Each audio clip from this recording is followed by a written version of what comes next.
Thank you all for your support. Thank you very much. Hello everyone, this is QI Maple. Today, let's talk about which class is stronger in Loonghaven. Do you see this picture? This is the class tier list for Loonghaven. Among them, S represents a strength that surpasses the normal standard of the version. A represents strong in the current season. B represents average in the current season. And C represents relatively weak in the current season. Remember to take a screenshot. Thank you very much for watching. See you next time. Bye-bye. Just kidding. I know many players will stick to the classes they like, but except for those players who follow the meta, I believe just one picture doesn't prove anything.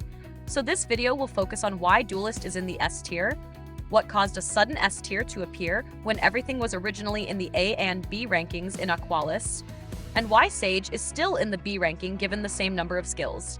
Without further ado, let's get started right away. This video is proudly sponsored exclusively by QI Maple.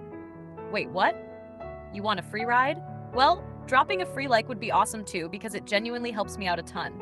Thank you so much. If you have read my guides inside DC, you will know that Formation Breaker is an indispensable output technique for Sorcerer, and Piercing Assault is an indispensable output charm for Duelist.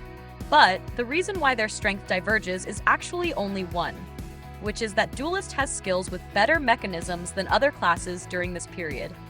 As core skills that must always accompany players, Formation Breaker belongs to a self-buff effect, while Piercing Assault acts on the opponent's ability. Formation Breaker is not only affected by one's own attack power, for example, if you don't replace your new staff in time, but can also be cleared because it provides a buff effect.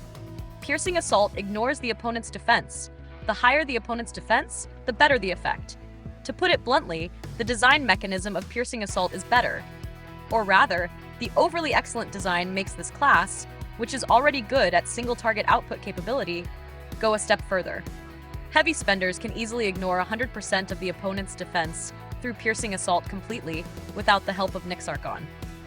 There is a misunderstanding here, which is that many people think Formation Breaker is a support skill, so there is no need to invest.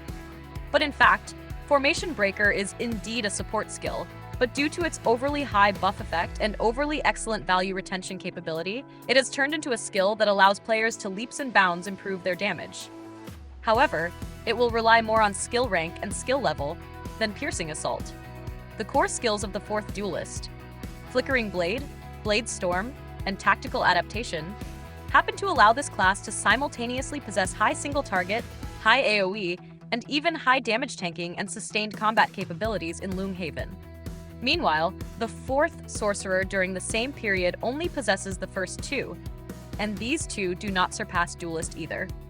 To summarize, the skills of Duelist at 4th have a higher range of applicability, higher numbers, and a more excellent mechanism. This is also why I define it as S. Sorcerer does not have this kind of skill with overtuned numbers this season, but this doesn't mean Sorcerer is weak. Its strength is still quite high. However, I still need to sound an alarm for everyone. A higher range of applicability and a more excellent mechanism do not mean these skills can make Duelist very strong in all seasons, because skill numbers are equally important. Think about the various overtuned monsters you have encountered in other games. The skills in this game operate on the same logic, and having just mechanisms doesn't work well either. Let me give an example. Assuming Flickering Blade can currently deal 100 damage, while other skills deal 70, then by next season, when the overtuned skill damage others obtain is a 150, Flickering Blade will turn from an original meta skill into an ordinary skill on par with B-tier classes. This should be clear enough, right? Of course, using Flickering Blade here is just an example. All classes have the same problem. If you want to know which class's strength will decline in which season, I still recommend checking it out in my Discord.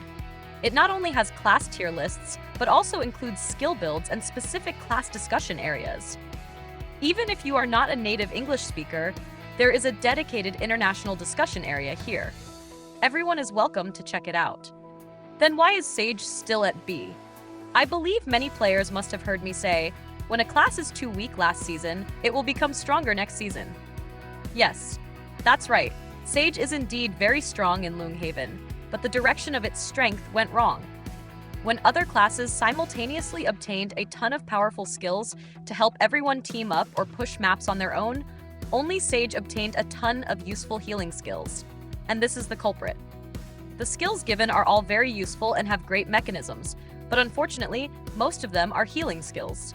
When Knight players stack block through gear stats and cooperate with damage reduction skills to further reduce damage, very few Sages choose healing boost to enhance the effect of their healing skills. I think it should be quite clear when I put it this way, right? Using healing skills to extend combat rounds is a great choice for pushing maps, but your core damage dealing method still stays at the time of the last class advancement. Therefore, on this tier list, I chose B. At least the skills given are not completely useless garbage, right? I put Knight in A, but some guide creators might put it in B or even C, which depends on the perspective from which one views the Knight class. Knight was nerfed last year. Before the nerf, I personally would have placed its ranking in S, second only to Duelist. I think those who put Knight's ranking in C are basically players who experienced that version dominated by overtuned skills for Sorcerer and Sage back then, and then watched their own strength instantly drop. But I have also played the version before the nerf myself. Looking at it as a whole, I feel it resembles a balance adjustment rather than a nerf. The version currently used globally is the post-balance version, so there's no need to worry about being nerfed. The Knight in Loong Haven has simultaneously enhanced single-target output, damage tanking capability, Water Knight skills, and AoE skills, so I will place it in A, behind Sorcerer. So that's all for the detailed content of this class tier list. Players who are still wondering why Duelist is so strong should know why now, right? See you next time. Bye-bye.